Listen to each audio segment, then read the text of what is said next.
আমার জিরবাতে 1 টাকা সুদের পয়সা লাগার আগে আগে আল্লাহ তুমি আমাকে হত্যা করিও, দুনিয়া থেকে তুমি আমার উড়ে নিয়ে যাইও। তোমার কাছে আমার বড় দাবি, বড় দরখাস্ত রইল।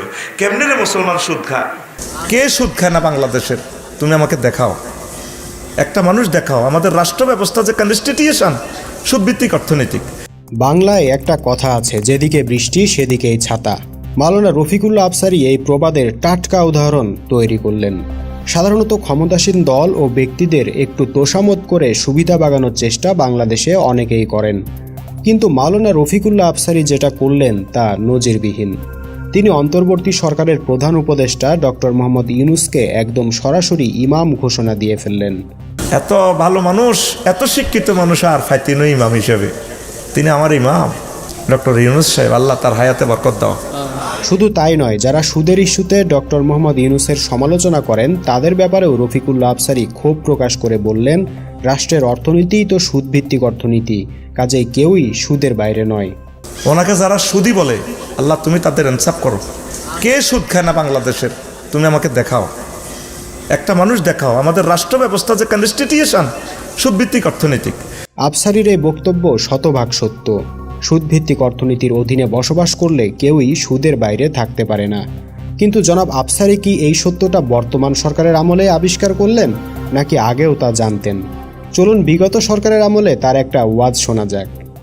আল্লাহ রে বলছি, আল্লাহ জেনার সুদ খাওয়াইবার আগে তুমি আমাকে মেরে ফেলবা।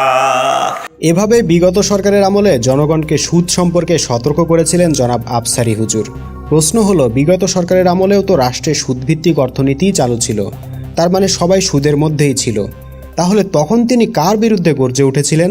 আর গর্জেই যখন উঠেছিলেন, তাহলে এখন আবার সুদকে হালকা বিষয় মনে করছেন কেন? দর্শক, এই হলো আমাদের দেশের এক শ্রেণীর হুজুরের অবস্থা। তারা যে কখন কত ডিগ্রি অ্যাঙ্গেলে পোল্টি মারবে তা আপনি কখনোই অনুমান করতে পারবেন না। এই আফসারী সাহেবের বিষয়ে আরেকটা কথা না বললেই নয়।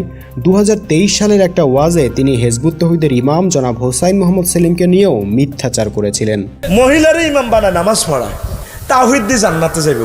আচ্ছা, কোন নবী রাসূলে মহিলার দিন নামাজের ইমামতি করছেনি?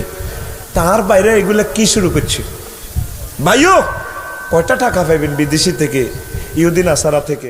এই যে আফসারী হুজুর হাজারো মানুষের সামনে বলে দিলেন হিজবুত তৌহিদের ইমাম নারীদের দিয়ে ইমামতি করান, কিয়ামত পর্যন্ত সময় দিলেও কিন্তু তিনি এর সত্যতা প্রমাণ করতে পারবেন না।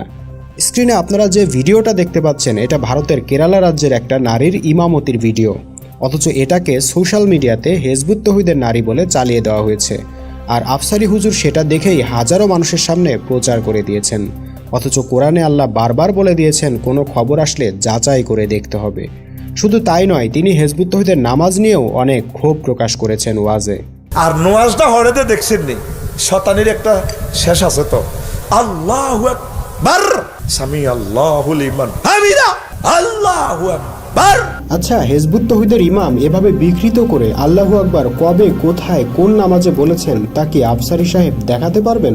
যাই হোক, এখন এই আফসারী সাহেবকে বলতে চাই, হুজুর, আমাদের ইমামের নামাজ তো আপনার পছন্দ হচ্ছে না, তাইলে আপনার ইমাম ডক্টর মোহাম্মদ ইউনূস সাহেবের একটা নামাজের ভিডিও কি দিতে পারবেন, বা ছবি কি দিতে পারবেন, যাতে আমরা বুঝতে পারি কিভাবে নামাজ পড়তে হবে? আশা করি নিরাশ করবেন না।